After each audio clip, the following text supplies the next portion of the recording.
The story of one of the world's most recognizable symbols doesn't begin with Nike, or with a stadium, an athlete, or a billion-dollar brand. It begins in a hallway at Portland State University in the spring of 1969. Two students were sketching a stairwell for a drawing class.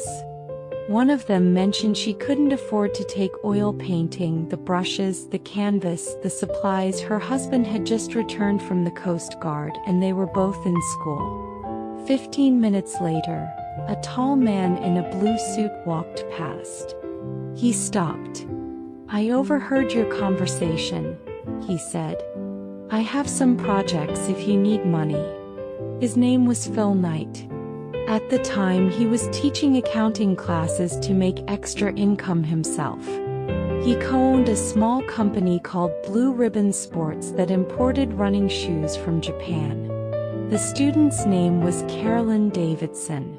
She started working for Knight at $2 an hour, creating charts and graphs, then posters and flyers.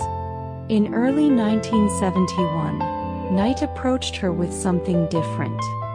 Blue Ribbon Sports was ready to launch its own line of shoes.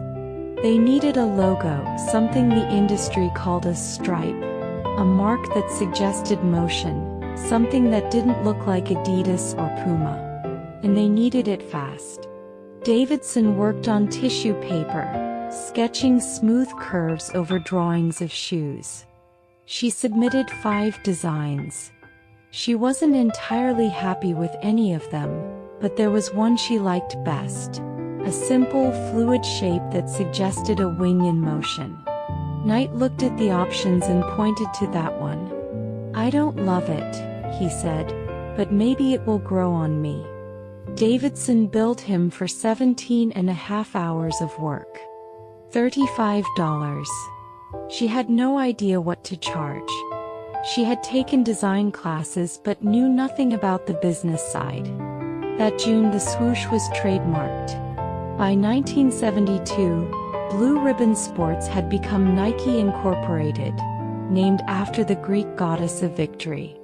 Davidson continued working for the company, designing ads and promotional materials, until 1976, when Nike grew too large and hired its first advertising agency. Then she went quiet.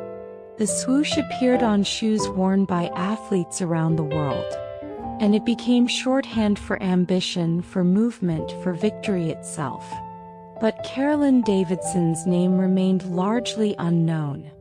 Until September 1983. Bob Woodell, Nike's president at the time, called Davidson and invited her to lunch.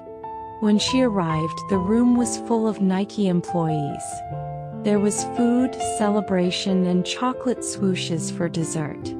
They handed her a small box. Inside was a gold ring shaped like the swoosh, with a small diamond set near the curve. Then they gave her an envelope, 500 shares of Nike stock. "This was something rather special for Phil to do," Davidson said later, "because I originally billed him and he paid that invoice." She never sold those original shares. Over the decades, through stock splits, those 500 shares became 32,000. Today they are worth close to $3 million. When people ask her about the logo now, she says it still feels a little surreal. "While I'm proud of what I did, in some way I see it as just another design. It was Phil and the employees at Nike who turned the business into what it became."